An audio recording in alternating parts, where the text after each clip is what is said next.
सुखदेव गोस्वामी एक एक करके स्वयंभुव मनु का जो वंशो जो है विस्तार कर रहे हैं।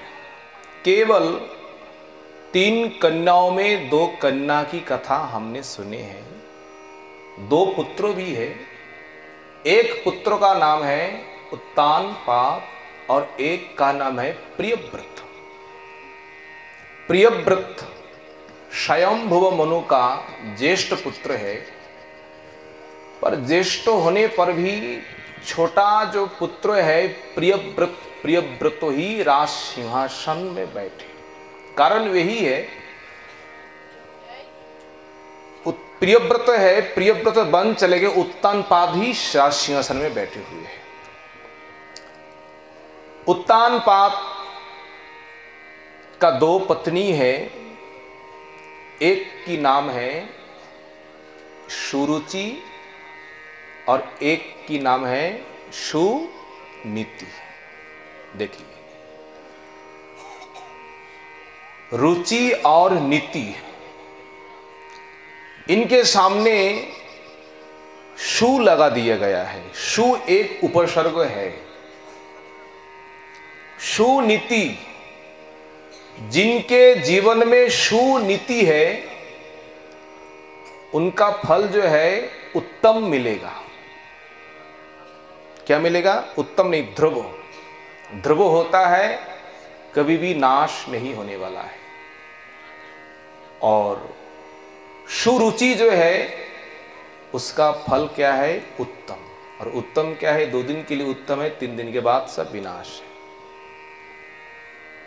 सुरुचि का पुत्र हुए है उत्तम और सुनीति जो है पुत्र हुए है ध्रुव। राजा का दोनों ही पुत्र है, समान ही होना चाहिए, पर राजा के भीतर कुछ भेदभाव हुए है। कारण क्या है? एक ही कारण है, केवल आसक्ति के कारण। एक दिन क्या किए हैं, उत्तम अपने पिता के गोद में खेल रहे हैं।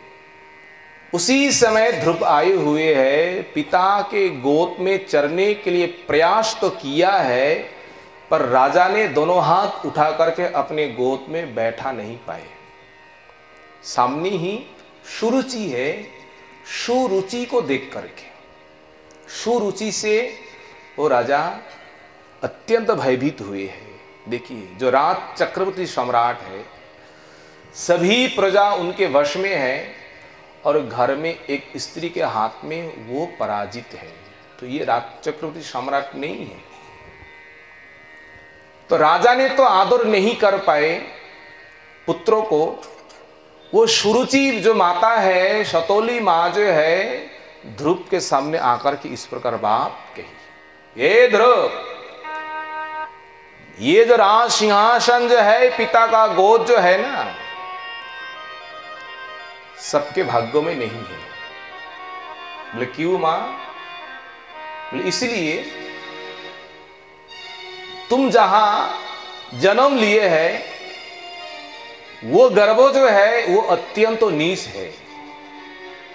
नीच होने के कारण तुम इस राज सिंहासन में तुम बैठ नहीं पाएंगे।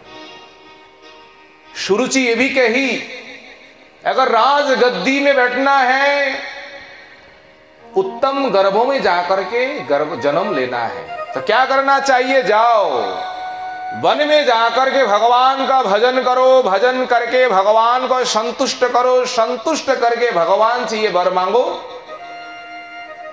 प्रभु दोबारा जन्म कहां लेना है? सुरुचि माता के गर्भों में जन्म होना है, और जन्म होने के बाद ही राजगद्दी अधिकार तुम मिल जाए। ध्रुव को ये तो बात तो बुरा तो लगा, पर पिता ने मुख से एक बात भी नहीं कहा है, इस प्रकार नहीं कहना है, अरे बालक तो दोनों ही समान है, बालक में क्या भेदभाव करना है, पुत्र पुत्र है, पिता के सामने दोनों समान है। माता 2 हो सकती है, पिता तो एक है। ध्रुव के हृदय में जाकर के ये बात इस प्रकार लगी। अब इस प्रकार रो रही है। किस प्रकार रो रही है? भागवत में सुखदेव गोस्वामी वर्णन करते हैं मातुः सुपत्न्या स्वदुरुक्तिविद्या श्वसन् रुषा दंडो हतो यथा ही। यथा अहि, अहि अर्थात सांप। सांप को एक बार मारा जाए डंडा से, देखिए किस प्रकार किस प्रकार क्रोधित हो जाता है। उसी प्रकार क्रोधित हुए हैं ध्रुव। पिता को छोड़ करके, सतोली माता को छोड़ करके अपनी मां के पास चले गए, सुनीति के पास। सुनीति कह रही है, पुत्रो क्या हुआ है? जब सुने ना, सुनीति वो सु उपदेश दे रहे हैं। क्या उपदेश? देखो, संसार में किसी के साथ भेदभाव नहीं करना है, संसार में किसी के साथ झगड़ा नहीं करना है। देखो पुत्रो, तुम्हारे सतौली मां ने जो कहा है वो वास्तव में ठीक है। विचार करिए, अगर उच्च स्थान, अगर श्रेष्ठ पद प्राप्त करना है, भगवान का भजन करना चाहिए। तुम्हारे पिता, पिता के पिता, उनके पिता जो भी श्रेष्ठ स्थान को प्राप्त किए हैं, सब एक एक भगवान के भजन किए हैं, भगवान की कृपा से श्रेष्ठ स्थान प्राप्त किए। इस संसार में अगर किसी को श्रेष्ठ स्थान प्राप्त करना है, केवल भगवान का भजन करिए। माता ने इस प्रकार करके उपदेश दिए हैं। ध्रुव ने क्या किए हैं? भगवान के भजन करने के लिए माता की ये बात सुन करके वो अकेले कहां चले गए? वन की ओर चले गए। भागवत में इस प्रकार वर्णन है।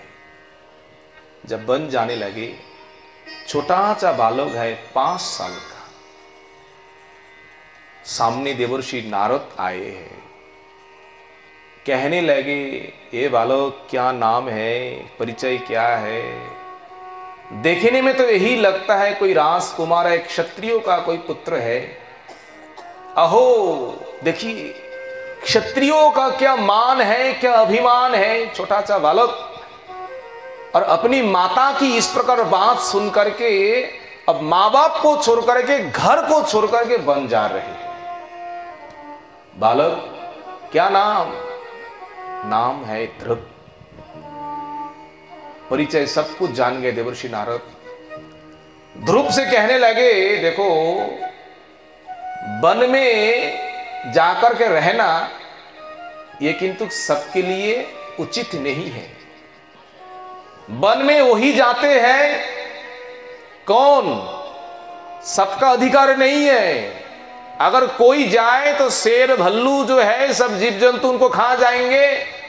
पर वन केवल ऋषियों के लिए है, मुनियों के लिए है। मुनियों के साथ, ऋषियों के साथ कोई भी हिंस्र जंतु इस प्रकार व्यवहार नहीं करते। तो क्यों प्रभु? क्या ऋषि मुनि वो मानव नहीं है? हम क्या उनसे अलग है? वो भी मानव है, तुम भी मानव हो, पर उनके भीतर में कोई भेदभाव नहीं है। वो परमात्मा के भजन में लगे हुए हैं, परमात्मा को संतुष्ट किए हैं, और सबके हृदय में परमात्मा है, इसलिए उनके साथ कोई जाकर के भेदभाव नहीं करते हैं। और तुम्हारे भीतर तो अभी भी गुस्सा है, किसी के साथ भेदभाव है, किसी को कष्ट देना है, किसी को दुख देना है, तो ये तो ठीक नहीं है। ध्रुव ने कहा, प्रभु मुझे क्या करना है? बोले देखो, भजन करके भगवान को प्राप्त करना ये भी ठीक नहीं है। अरे देखो, ऋषि है, मुनि है, कितने जन्म चले गए, फिर भी भगवान को प्राप्त नहीं कर पाए। और तुम जाकर के भगवान को प्रसन्न करेंगे, प्रसन्न करके वरदान लेंगे, वरदान लेकर फिर लौट के फिर पिता का सिंहासन प्राप्त करेंगे, ये क्या मुख का बात नहीं है। ध्रुव ने कहा, प्रभु आप आदेश दीजिए, आप कृपा करिए, आगे क्या होंगे हम देखेंगे। किस प्रकार तप करना है, किस प्रकार भजन करना है, केवल आप कृपा करिए। देवर्षि नारद ने अनेक परीक्षा किए हैं, पर ध्रुव ने आगे से पीछे नहीं आए। यही है गुरु कृपा। गुरुदेव ने प्रसन्न होकर के देवर्षि नारद को एक मंत्रो दिया है, जो मंत्रो भगवत साक्षात्कारक है। वो मंत्र क्या है? ये मंत्र है, अगर ये मंत्र कोई जप करे ज्यादा देर नहीं है, 7 रात्रि, तो साक्षात भगवान उनका दर्शन हो जाएंगे। वो क्या मंत्र है? ओम नमो भगवते वासुदेवाय। सब बोलिए, ओम नमो भगवते वासुदेवाय, ओम नमो भगवते वासुदेवाय। मंत्रोदान किया, गुरुदेव ने स्थान भी प्रदान किया, कहां जाकर के भजन करना है। तत्वात गच्छ्रम भद्रम ते यमुनायास्तटं शोची, पुण्यं मधुवनं यत्र सान्निध्यं नित्यदा हरे। हे तातो, हे पुत्रो, तुम वही चले जाओ, कहां? जो अत्यंत पवित्र भूमि है, यमुना की तट है, स्थान है मधुवन। मधुवन अर्थात मथुरा नगर। जिस मथुरा नगर में नित्यदा हरे है सान्निध्यम, वहां प्रवेश करते ही तुमको हरि सान्निध्य हो जाएंगे। सान्निध्य अर्थात हरि को तुम दर्शन कर पाएंगे। ये स्थान की महिमा है, धाम की महिमा है। कोई धाम में जाकर के भजन करे, कोई दान करे, कोई कुछ शुभ कर्म करे, वहां का फल एक प्रकार है, और धाम छोड़कर के अलग स्थान में कोई कर्म करे, उसका स्थान एक प्रकार है, फल संपूर्ण अलग है। ये स्थान की महिमा है। ध्रुपतिनी वही चले गए वन में। शुद्ध पवित्र यमुना की तट है। दिन में 3 बार करके यमुना में जाकर के नहाते। गुरुदेव ने जो मंत्रों दिए हैं, उस मंत्रों के एकाग्र होकर के जप कर रहे हैं। पहला महीना जो है ना, उन्होंने क्या किए हैं? 3 दिन अंतर अंतर वनों में जाकर के जो फल है, उसी फलों को खा करके उन्होंने खूब करके ये मंत्र जप किए। और आगे महीना जब आए हैं, 3 दिन को छोड़ करके 6 दिन के अंतर अंतर अब फल खाना उन्होंने छोड़ दिया। क्या? आप उस वृक्षों का जो पेड़ पौधा का जो सूखा हुआ पत्ते जो है ना नीचे गिरते हैं, उसी को खा करके अब गुरु का आदेश पालन कर रहे, खूब करके भजन कर रहे हैं। तीसरा महीने जो है ना, अब पत्ता भी छोड़ दिए, यमुना में चले जाते, नहाते समय थोड़ा कुछ जलपान करते, उसी से भजन करने लगे। 9 दिन के अंतर। और चौथा महीना जो है ना, वो जलपान भी त्याग किए हैं। अब केवल एकाग्र होकर के गुरु मंत्र जप कर रहे, केवल हवा को पान करके, वायु को पान करके। और पंचम महीना जब आए ना, सब बंद किए हैं, हवा पान करना भी बंद किए हैं, अपना श्वास को बंद किए हैं। एक अंगुली के ऊपर खड़े होकर के, दोनों हाथ ऊपर उठा करके भगवान का भजन कर रहे, एक पैरों के ऊपर खड़े होकर के। छोटा सा बच्चा किस प्रकार तप कर रहे हैं। वो तप अर्थात ताप। जो चूल्हा है ना, चावल को पकाने के लिए नीचे ताप देना चाहिए। ताप अर्थात अग्नि का ताप है। और कोई तप करे, इस तप से भी ताप उत्पन्न होता है। और ये ताप जो है किसको पका रहे हैं?